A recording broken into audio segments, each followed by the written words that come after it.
এই যুবক ছেলেরা শুনে নাও, আল্লাহ পাক কোরআনে বলেছেন কিয়ামত একদিন হবে 100%। নবীজি বলেছেন পৃথিবী ধ্বংসের লক্ষণ হলো কয়েক কটা, শুনে নিন। 1 নাম্বার বিদ্যা উঠে চলে যাবে, 2 নাম্বার ব্যভিচার বেড়ে যাবে, 3 নাম্বার মদ খাওয়া বেড়ে যাবে, 4 নাম্বার সুদ খাওয়া বেড়ে যাবে, 5 নাম্বার ঘুষ খাওয়া বেড়ে যাবে, 6 নাম্বার পিতামাতার অবাধ্য সন্তান হবে, 7 নাম্বার অযোগ্য ব্যক্তিরা নেতৃত্ব দেবে যার যে সম্পর্কে কোনো জ্ঞান নেই। ও বাবা, গ্রামের প্রধান নিজের নামটাও সই করতে পারে না, ও হলো গ্রামের প্রধান, ওর নিজের চরিত্র খারাপ, ও লোকের ক্যারেক্টার সার্টিফিকেট দিচ্ছে। ঠিক না বেঠিক? বাস্তব বললাম। এরপরে নবীজি বলেছেন পৃথিবী ধ্বংসের লক্ষণ হলো শিক্ষিত লোকেরা অশিক্ষিত লোকেদের সম্মান করবে ভয়েতে।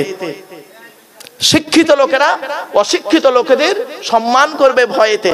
পৃথিবী ধ্বংসের লক্ষণ হলো ঘন ঘন ভূমিকম্প দেখা দেবে। পৃথিবী ধ্বংসের লক্ষণ হলো জলোচ্ছ্বাস দেখা দেবে। পৃথিবী ধ্বংসের লক্ষণ হলো অজানা রোগের আবির্ভাব ঘটবে। পৃথিবী ধ্বংসের লক্ষণ হলো মুনাফিকের সংখ্যা বেড়ে যাবে। পৃথিবী ধ্বংসের লক্ষণ হলো মুসলমানের মধ্যে দ্বন্দ্ব লেগে যাবে। আল্লাহ রাসূল বলেছেন, শুনে নিন, আল্লাহ রাসূল বলেছেন আমি আল্লাহর কাছে 3টে দোয়া চেয়েছিলাম। কটা 3টে দোয়া চেয়েছিলাম, 2টো কবুল হয়েছে, 1টা কবুল হয়নি। কি চেয়েছিলেন আপনি বলুন? নবীজি বললেন আমি আল্লাহকে বলেছিলাম, ওগো আল্লাহ আমার উম্মতেরা কোনোদিন পানিতে ডুবে যেন না মরে। তো আল্লাহ আমাকে বললেন, নবী আমি ওয়াদা করলাম তোমার উম্মতেরা পানিতে ডুবে মরবে না, আর যদি পানিতে ডুবে কেউ মরে আমি আল্লাহ তাকে শহীদের মর্যাদা দিয়ে দেবো। কিছু বুঝতে পারছেন বাবা? চলুন। 2 নাম্বার আমি বলেছিলাম, ওগো আল্লাহ আমার উম্মতদেরকে আপনি কোনোদিন না খাইয়ে মারবেন না। আল্লাহ বললেন, নবী তোমার দোয়া কবুল হয়ে গেল, তোমার উম্মতদেরকে আমি কোনোদিন না খাইয়ে মারবো না। তাই বাস্তবে দেখুন, এত খাওয়া খাচ্ছে, চর্বি পেটে জমে ফ্যাটি লিভার হয়ে, তোর লিভারে চর্বি জমে লিভার খারাপ হয়ে তার 12টা পেজে তবে কবরে ঢুকছে। ভুল বললাম না বাবা? 3 নাম্বার দোয়াটা আল্লাহ কবুল করেননি। বলে আমি 3 নাম্বার দোয়া করেছিলাম, ওগো আল্লাহ আমার উম্মতরা যেন নিজেদের মধ্যে মারামারি যেন না করে মরে। আল্লাহ বললেন ওটা আর হলো না নবী। আমার বাপেরা, সামান্য জিনিস নিয়ে আমরা কি করি? সামান্য জিনিসে নিজেদের মধ্যে মারামারি ঝগড়া করি। মা বোনেদের বলে যাচ্ছি, সামান্য জিনিস নিয়ে তর্ক বিতর্ক করে স্বামীর সঙ্গে পৃথক হতে যাবেন না। এরপরে নবীজি বলেছেন ওই মেয়ে ছেলে জাহান্নামী যে মেয়ে ছেলে তার স্বামীর পরিবারের সঙ্গে খারাপ আচরণ করে। স্বামীর পরিবারকে, স্বামীর বাপ, স্বামীর মা, স্বামীর ভাই, স্বামীর বোন, স্বামীর পরিবারের সঙ্গে খারাপ আচরণ করে, ওই নারী জাহান্নামী। এরপরে আসছে ওই নারী জাহান্নামী যে নারী বিনা কারণে, খুব গুরুত্বপূর্ণ কথা শুনে নিন, বিনা কারণে স্বামীর বিছানা ছেড়ে দিয়ে অন্য বিছানায় রাত কাটায়।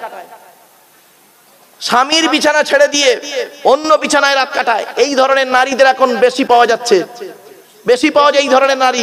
ধরুন স্বামীর বয়স 65 বছর, বুড়োর বয়স 65, বুড়ির বয়স 60। তো 60 বছরের বুড়ি 65 বছরের বুড়োর পাশে আর ঘুমায় না। বুড়ো হার্টের রুগী, সুগারের রুগী, প্রেসারের রুগী, কখন মরে কখন বাঁচে তার ঠিক নেই। খাচ্ছে কি না খাচ্ছে বুড়ি খবর রাখে না। বুড়ি কি করে জানেন? ছোট একটা নাতিকে নিয়ে ছোট ছেলের ঘরে ভালো একটা খাট আছে, ওই খাটে ঘুমায়। আর বুড়ি সারা রাত তাহাজ্জুদের নামাজ পড়ে। তো তাহাজ্জুদের নামাজ আল্লাহ কবুল করবে না। বাস্তবটাই বললাম। আল্লাহ রাসূল বলেছেন ওই নারীর প্রতি আল্লাহর গজব। মা বোনেরা খবরদার নয় মা, কবরে আপনার শুতে হবে, কবর কাউকে ছাড়বে না। আল্লাহ রাসূল বলেছেন কোন নারী যদি মারা যায় আর তার স্বামী যদি বলে কবরের ধারে গিয়ে বা নিজে বলে যে আল্লাহ আমার স্ত্রী আমাকে খুশি করে কবরে গেছে, আমি আমার স্ত্রীর প্রতি খুশি আছি, আল্লাহ রাসূল বলেন ওই নারী জান্নাতি। চলো বলো। একজন রাসূলুল্লাহ বলেছেন কোন মেয়ে ছেলে যদি 4টে কাজ করতে পারে, 4টে কাজ যদি কোনো মেয়ে ছেলে করতে পারে, ওই নারী জান্নাতের যে কোনো দরজা দিয়ে জান্নাতে প্রবেশ করবে। 1 নাম্বার রমজান মাসে রোজা যদি রাখতে পারে, 2 নাম্বার ওই নারী যদি 5 ওয়াক্ত নামাজ আদায় করতে পারে, 3 নাম্বার ওই নারী যদি নিজের সতীত্বকে বজায় রাখতে পারে, চরিত্রটাকে ঠিক রেখে, 4 নাম্বার ওই নারী যদি স্বামীর সেবা করতে পারে। এই 4টে কাজ যদি কোনো মেয়ে ছেলে করে, ওই মেয়ে ছেলে জান্নাতের যে কোনো দরজা দিয়ে জান্নাতে প্রবেশ করবে। মেয়েদের জান্নাত পাওয়া খুব সহজ, ছেলেদের জান্নাত পাওয়া খুব কঠিন। ছেলেদের জান্নাত পাওয়া কেমন শুনবেন? বলবো মেয়েদের তো 4টে কাজ করলেই জান্নাতি, আর মেয়ে ছেলেদের নামাজ পড়তে হবে, রোজা রাখতে হবে, অর্থ থাকলে হজ করতে হবে, যাকাত আদায় করতে হবে, স্ত্রীর হক আদায় করতে হবে, পিতামাতার সেবা যত্ন করতে হবে, ছেলে মেয়ের হক আদায় করতে হবে, প্রতিবেশীর হক আদায় করতে হবে, ভাই বোনের হক আদায় করতে হবে। এত কিছু করার পরে হালাল ইনকাম করতে হবে, হালাল খাবার খেতে হবে। এত কিছু করার পরে আবার মালটাকে দাঁড়িপাল্লায় মাপা হবে, ঠিক না বেঠিক? দাঁড়িপাল্লা আবার মালটাকে মাপা হবে। কোরআন বলছে ফাম্মা মান সাকুলাত মাওয়াজিনুহু ফাহুয়া ফি ঈশাতির রাদিয়া ওয়া আম্মা মান খাফফাত মাওয়াজিনুহু ফাউম্মুহু হাবিয়া ওয়া মা আদরাকা মা হিয়া নারুন হামিয়া। আমার বাপেরা, কবরে শুতে হবে, কবর কাউকে ছাড়বে না। শেষবারে বলে যাচ্ছি, মেয়েরা জাহান্নামে যাবে ওই নারী। কি বাবা?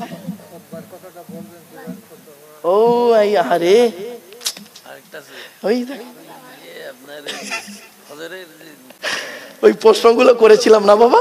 আচ্ছা এই কথা বলে দিচ্ছি, বাপ বলে দিচ্ছি। দাম এই জন্য বলি, অনেকে বলে না আমি টাইম ধরে ওয়াচ করি না গো বাপ। আমি আপনাদেরকে বললাম 3 ঘন্টা 3.5 ঘন্টা কথাটা কেন বললাম? অনেক বক্তা তো 1-1.5 ঘন্টা বলে ঈদ পালায়, আমি ওটা বলি না কেন? আপনারা আমাকে ডেকেছেন কিছু জানার জন্য, শেখার জন্য, বোঝার জন্য। অনেকে মনে করে জলসায় লোক আছে তাবারুকের জন্য। বোকা লোক কোথাকারে, কে বলেছে তাবারুক খেতে হয়েছে আপনার? কে বলেছে তাবারুক খেতে হয়েছে আপনাদের? বাজে কথা, যারা বলে ভুল ধারণা। এই জলসা কমিটি আপনাদের কি তাবারুক দেবে, কি খাবার দেবে আপনাদের? এর থেকে দামি দামি খাবার আল্লাহ পাক আপনার বাড়িতে ঘরে ফ্রিজে রেখে দিয়েছে, ঠিক না বেঠিক? খাওয়ার জন্য কেউ আসে না গো বাপ। সত্যিকারের এখনো জলসা করার মতো লোক আছে, জলসা শোনার মতো লোক আছে? কে বলেছে নেই? চলেন বাপেরা, এরপরে আসছি ওই নারী জাহান্নামী যে নারী তার স্বামীকে বলে, মা বলে না খবরদার এই কথা বলবেন না। অনেক মেয়ে ছেলে আছে তার স্বামীকে বলে তোমার সঙ্গে বিয়ে হয়ে আমার জীবনটা নষ্ট হয়ে গেছে। আমার মতো মেয়ে বলে তোমার সংসার বেঁচে গেল, নইলে তুমি বুঝতেই পারতে। বাবা, তোমার সঙ্গে বিয়ে হওয়ার আগে আমাকে কত মাস্টার, ডাক্তার, ইঞ্জিনিয়ার, প্রফেসর, কত হাজি সাহেবের ছেলে বিয়ে করতে হয়েছিল। আমার বাপ ভালো মানুষ বলে সেখানে দেয়নি, তোমার সঙ্গে বিয়ে দিয়ে আমার জীবন নষ্ট করে দিয়েছে। তখন সেখানে দেবে কি করবে? তুই তো 9 ক্লাস কম মাধ্যমিক পাস। কি বললাম বাপ? বুঝতে পারিনি না? তুই তো 9 ক্লাস কম মাধ্যমিক পাস, মানে কি 1 পাস। একটা ডাক্তার তোর বিয়ে করবে? হ্যাঁ, একটা ডাক্তার গ্র্যাজুয়েট মেয়ে বিয়ে করবে, একটা মাস্টার গ্র্যাজুয়েট মেয়ে বিয়ে করবে। আমি ভালো বলে তোর বিয়ে করেছি। শুনে রাখুন, জন্ম মৃত্যু বিবাহ, কি বললাম এগুলো মনে রাখবেন বাবা। জন্ম মৃত্যু বিবাহ সেটিং উপরে, সেটিংটা উপরে। নইলে বসিরহাটের এটা কোন থানা বাপ? বাদুড়িয়ার ছেলে আর বিয়ে করছে সেই বিহারের মেয়েকে। জন্ম মৃত্যু বিবাহ 3টে কেউ জানে না। মনে রাখবেন, এ জীবন শুরু হয়েছে আমাদের 150 টাকায়, এ জীবন শেষ হবে 1500 টাকায়। খুলে বলি একটু, যেদিন আমরা মায়ের পেট থেকে এসেছিলাম সেদিন সব থেকে দামি কাপড়টা আমরা নিজেরা পরতে পারিনি, অন্যেই পরিয়ে দিয়েছিল। কাপড়টার দাম ছিল 100 থেকে 150 টাকা। আল্লাহ বলছে, এই আব্দুল্লাহ কিল মারুফ, জীবনের এই বাচ্চা, এই চুপ কর। আল্লাহ বলছে, এই আব্দুল্লাহ কিল মারুফ, তুই যেদিন মায়ের পেট থেকে এলি সেই দিন যে কাপড়টা পরেছিলিস তুই নিজে পরতে পারিসনি, অন্যেই তোকে পরিয়ে দিয়েছিল, তার দাম হলো 150 টাকা। আর তুই যেদিন মারা যাবি, কাফন বলে একটা কাপড় আছে, ওই কাফনটার দাম হলো 1500 টাকা। তুই নিজে পড়তে পারবি না, অন্যেই তোকে পরিয়ে দেবে। তোর এ জীবন শুরু হয়েছে 150 টাকা দিয়ে, এ জীবন শেষ হবে 1500 টাকা দিয়ে। আর বাকি যা করেছিস, চোখ, কান, নাক, হাত, পা, মুখ, ব্রেন, বিবেক, বুদ্ধি দিয়ে যা তৈরি করেছিস, গাড়ি, বাড়ি, ব্যবসা বাণিজ্য, জায়গা জমি, সব গীতার সারাংশ হয়ে গেছে। গীতার সারাংশটা কি জানেন? শুনে নিন। যা হয়েছে তা ভালোই হয়েছে, যা হচ্ছে তা ভালোই হচ্ছে, যা হবে তা ভালোই হবে। কি হারিয়েছে তোমাদের? কাঁদছো? কি হারিয়েছে কাঁদছো? ও, বইয়ের সঙ্গে ঝগড়া হয়েছে কাঁদছো? ছেলে ভাত দেয় না কাঁদছো? ভাই ভাই জমি জায়গায় ঝগড়া হয়েছে কাঁদছো? ব্যবসায় লস হয়ে গেছে কাঁদছো? শুনে রেখো, যা নিয়েছো তুমি এই পৃথিবী থেকেই নিয়েছো, যা দিয়েছো এই পৃথিবীতেই দিয়েছো। যেটা তোমার আজকের আছে, গতকাল সেটা অন্যের ছিল, আজ তোমার আছে। তুমি আজ মারা যাও, আগামীকাল সেটা অন্যের হয়ে যাবে। আমার বাপেরা এই কথাগুলো একটু মাথায় রাখুন। চলো, এ জীবন শুরু হয়েছে আমাদের প্রত্যেকের একটা নাম দিয়ে। কটা নাম? প্রত্যেকের একটাই নাম ছিল। নামটা শুনবেন, ডাক্তাররা দেয় নামটা বেবি। কি বললাম? বেবি মিন্স শিশু। বেবি লিখে মায়ের নাম লেখে, আর ব্র্যাকেটে কি লেখে জানেন? M R F, male female, বেটা ছেলে না মেয়ে ছেলে। বেবি মানে শিশু। প্রত্যেকের একটাই নাম ছিল, শিশু। এই যুবক ছেলেরা, যার প্রেমিকার নাম বেবি, আবার হাসবি নি। আরে সেদিন এরকম ওয়াজ করতে করতে বলেছি যে জীবনের প্রথম নাম হলো বেবি। তো একটা ছেলে তার প্রেমিকার নাম বেবি, সঙ্গে সঙ্গে ওখান থেকে ফোন করে বলছে, জানো সোনা, তোমার কথা হুজুর বলছে। বেয়াদব কোথাকার। চলো, বেবি মানে শিশু। আর এই জীবন শেষ হবে প্রত্যেকের একটাই নাম দিয়ে। কি জানেন? লাশ। কি বললাম? কি বললাম? জোরে বলুন। লাশ। আগে চলে গেছে বাঁশ। রাগ করবেন না কেউ? এই মাটি দেওয়ার আগে কি যায়? বাঁশ। বাঁশ দু রকমের হয়, একটা বাঁশ যায় চাপা দেওয়ার জন্য, আর একটা বাঁশ যায় পেটাই দেওয়ার জন্য। ভুল বললাম বুঝি না? বাড়ি থেকে ভাববেন আমার ওয়াজ না বাবা, এখানে সহজে বুঝতে পারবেন না। শুনে নিন। আচ্ছা, ওই বাবা পেটাই, ওই বুঝতে পারছে মুরব্বী, বুঝতে পারছেন তো? আজকের এই প্লাস্টিকের উপরে বসে আছেন না আপনারা? বলুন না, এটা কথা বলুন না রে বাবা। আপনাদের কথা বলেন না। এইসব এলাকায় এলে না বড্ড ডিস্টার্ব হয়। কেন জানেন? এরা সব চুম মেরে বসে থাকে। একটু কথা না বললে হয়? আদান প্রদান করলে তবে তো ভালো লাগে। আপনারা এই প্লাস্টিকের উপরে বসে আছেন, এক মিনিট, এই প্লাস্টিকের উপরে আজকে বসে আছেন তো, কালকে যদি মারা যান ওই প্লাস্টিকের নিচেই চলে যাবেন, মানে মাটির নিচে। পার্থক্যটা কি? উপর আর নিচে, এইটুকুই পার্থক্য। আর জীবিত অবস্থায় উপরে বসে আছেন, কালকে মৃত অবস্থায় নিচেই থাকবেন, এইটুকুই পার্থক্য, উপর আর নিচে। আপনারা কি জানেন মানুষকে মাটি দিয়ে আসার পর কি হয়? বাবা, আমি একজন ফরেনসিক ইনভেস্টিগেশন কুইজের আমি একজন অফিসার। ফরেনসিক ইনভেস্টিগেশন কুইজের সঙ্গে জড়িত আমি। মানুষের যখন মাটি দেওয়া হয় কি হয় শুনুন। আপনারা তো মাটি দিয়ে চলে আসেন। আপনাদের গ্রামে কোনো পুরুষ মারা গেলে বা নারী মারা গেলে আপনারা কি করেন?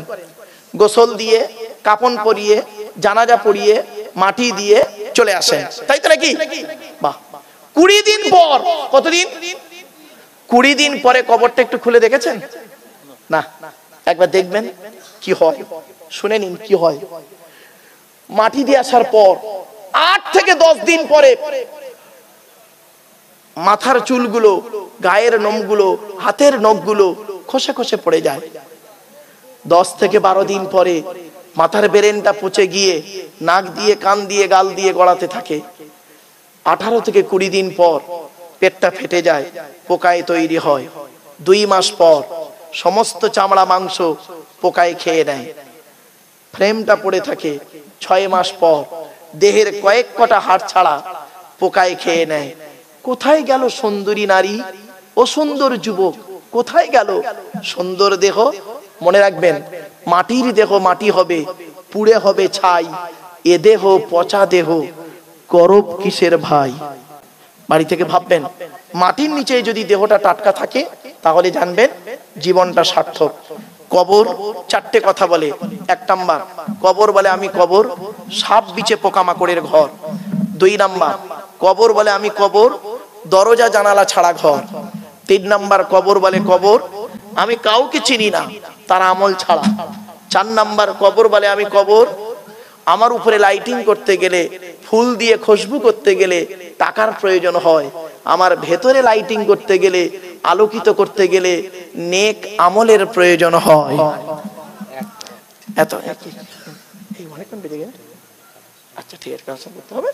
আচ্ছা ঠিক আছে বাবা, ঠিক আছে। আমার বাপেরা, আপনাদের দীর্ঘ আচ্ছা আচ্ছা এই দেখেন, এই প্রশ্নগুলো করতে গেলে সময়। আচ্ছা আমি ঝপঝপ করে বলে দিচ্ছি। আমার বাবাজি বললো যে একটা প্রশ্ন করেছি, এই ফজরের আজানে আসসালাতু খায়রুম মিনান নাওম একটা বাক্য বলা হয়, তাই তো? বলুন না একটু, কবে থেকে হলো শুনে নিন। Top top. মুহাম্মদ সাল্লাল্লাহু আলাইহি ওয়াসাল্লামের যুগে হযরতে বেলাল রাদিয়াল্লাহু তাআলা আনহু যখন আজান দিতেন, ওই জোহরে যে আজান হয় ওই আজানই দিতেন। তো একদিন হযরতে বেলাল রাদিয়াল্লাহু তাআলা আনহু ফজরের আজান দিয়েছে, জোহরের মতোই আজান দিয়ে হযরতে বেলাল রাদিয়াল্লাহু তাআলা আনহু মসজিদে নববীতে বসে আছে চুপচাপ। রাসূলুল্লাহ আসবেন, সাহাবীরা আসবেন, জামাতে নামাজ হবে, এই আশায় বেচারা বসে আছে। মুয়াজ্জিন আজান দিয়ে বসে আছে। অনেক বেলা হয়ে যাচ্ছে, মানে আস্তে আস্তে মানে বেলা চলে যাবার খাপ। কি ব্যাপার, রাসূলুল্লাহ আসে না, অনেক সাহাবীও আসছে না। হযরতে বেলাল রাদিয়াল্লাহু তাআলা আনহু করলেন কি, চিন্তা করলেন কি ব্যাপার, কি হলো আজকে রাসূলুল্লাহ এত দেরি করে না তো কোনোদিন। বেলাল রাদিয়াল্লাহু তাআলা আনহু করেছেন কি, মদিনার উলিতে গুলিতে এখন কি বলে ডাকবে লোকেদের, কি বলে লোকে ডাকবে, নাম ধরে ধরে ডাকা সম্ভব? তো হযরতে বেলাল রাদিয়াল্লাহু তাআলা আনহু করলেন কি, একটা বাক্য বলতে বলতে যাচ্ছেন ওই গুলিতে গুলিতে, মানে গলি গলি, বুঝতে পারছেন তো বাবা, বাড়ি বাড়ি বাড়ি বাড়ি বলে যাচ্ছেন বাড়ির পেছন থেকে, আসসালাতু খায়রুম মিনান নাওম, আসসালাতু খায়রুম মিনান নাওম। এর বাংলা মানে হচ্ছে নামাজ হলো ঘুম থেকে উত্তম, নামাজ হলো ঘুম থেকে উত্তম। ও নবীর সাহাবীরা আর ঘুমায়ো না, উঠে পড়ো নামাজের জন্য, আসসালাতু খায়রুম মিনান নাওম। বলতে বলতে বলতে বলতে রাসূলুল্লাহর বাড়ির পাশ দিয়ে চলে যাচ্ছে। এই আওয়াজটা আল্লাহর নবীর কানে এলো। আসার পরই সঙ্গে সঙ্গে নবীজি উঠে পড়লেন। উঠে পড়ি মসজিদে নববীতে এসে নামাজ পড়ালেন।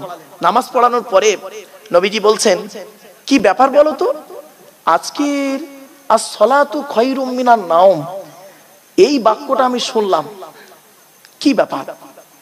চিন্তা করছেন, আচ্ছা কে তোমাদের মধ্যে কথাটা বলেছিল বলো তো? নাকি জিবরাইল এলো আর চলে গেল? শুনে নিন, জিবরাইলের আসা যাওয়ার দুটো আদেশ লাগে। আল্লাহর হুকুমে নবীর কাছে আসে, আর নবীর হুকুমে আল্লাহর কাছে যায়। জোরে বলুন সুবহানাল্লাহ।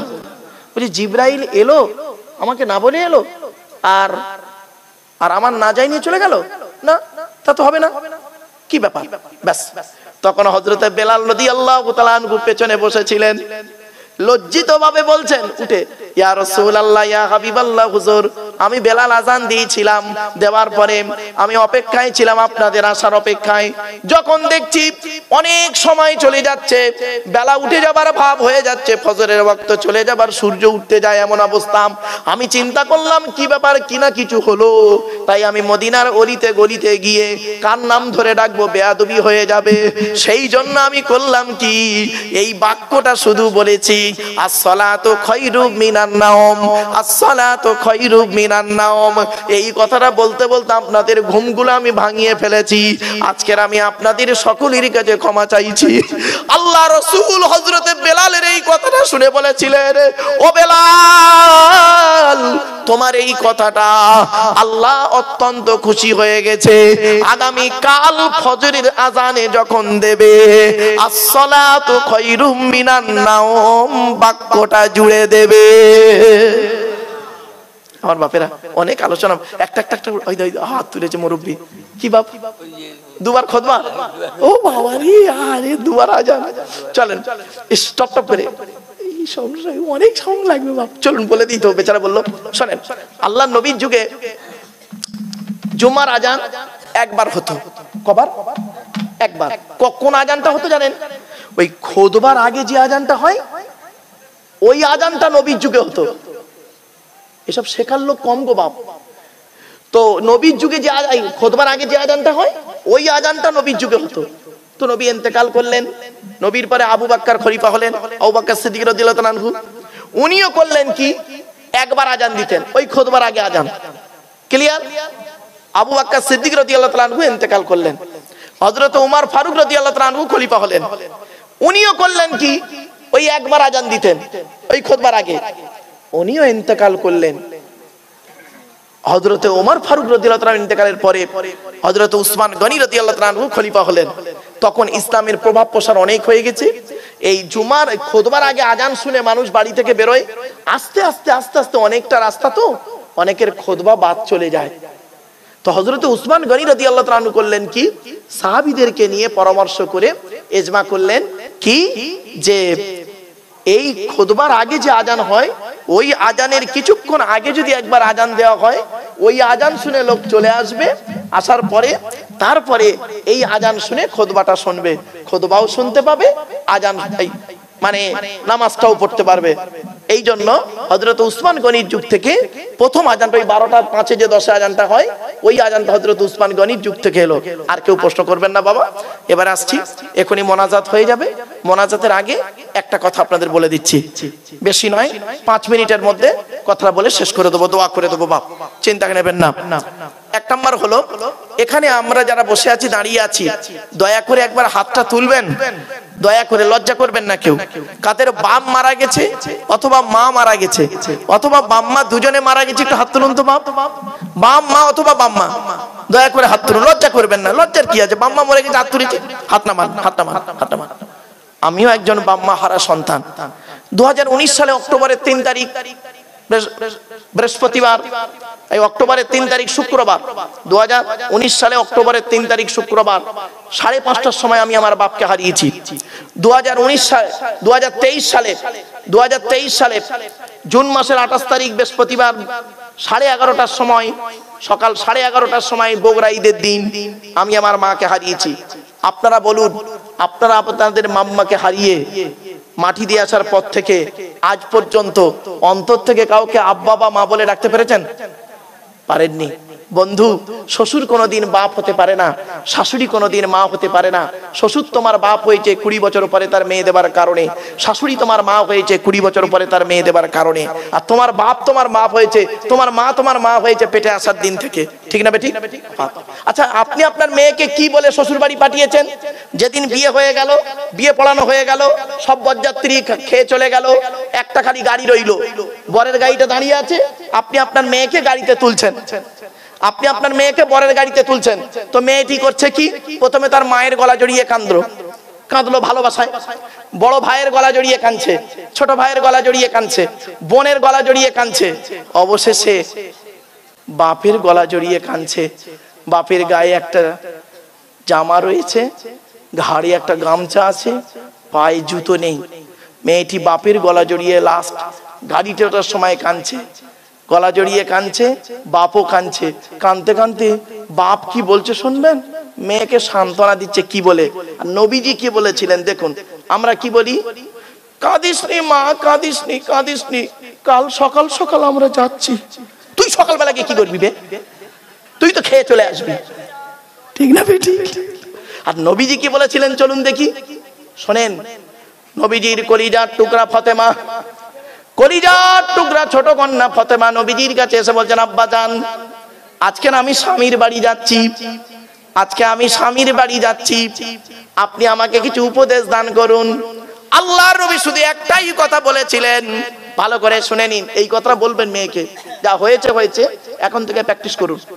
আল্লাহর নবী বলেছিলেন, ফাতেমাকে বলেছিলেন, ফাতেমা, ফাতেমা, আলীকে, আলীকে, মানে ওনার স্বামীর কথা বলছে, আলীকে দ্বিতীয়বার ডাকতে যেন না হয়। সুবহানাল্লাহ বলা গেল না? কি বললো? কি বললো? দ্বিতীয়বার ডাকতে যেন না হয়। কি বুঝলেন এর মধ্যে? তার মানে এক ডাকে সাড়া দেবে, এক ডাকে সাড়া দেবে। ফাতেমা, আলী যেন তোমাকে ফাতেমা ফাতেমা দুবার না ডাকে, এক ডাকে সাড়া দেবে। তো মা ফাতেমা যতদিন বেঁচে ছিলেন স্বামীর এক ডাকে সাড়া দিতেন। ছোট্ট একটা ঘটনা আপনাদেরকে তুলে ধরছি। হযরত আলী রাদিয়াল্লাহু তাআলা আনহু একদিন নবীর দরবার থেকে আসছে, রাত হয়ে গেছে, রাত হয়ে গেছে। এসে করেছে কি, হযরত আলী মনে মনে ভাবছে, ইস ভুল হয়ে গেছে, এত রাত হলো, বাড়ি ফিরছি, ফাতেমা কি মনে করবে? তাই লজ্জিত ভাবে আলী করেছেন কি, ফাতেমার দরজায় গিয়ে সেই বালা থাকে জানেন, বালাটা ধরে একটু নেড়ে বলছে, একবার ডেকেছে আস্তে করে, ফাতেমা। সঙ্গে সঙ্গে ফাতেমা করেছেন কি, ভিতর থেকে লাব্বাইক বলে দরজা খুলে দিয়েছে। তখন আলী বলছে, ফাতেমা কিছু মনে করো না, আজকে নবীর দরবার থেকে আসতে আমার একটু দেরি হয়ে গেছে।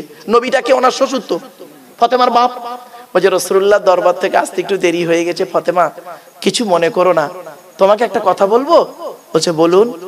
বলছে তুমি হাসান হোসাইনকে খাইয়ে তুমিও খেয়ে নেবে, খেয়ে ঘুমিয়ে পড়বে, আমি রাতের বেলা এসে যখনই আসবো, খাওয়া দাওয়া করে শুয়ে পড়বো।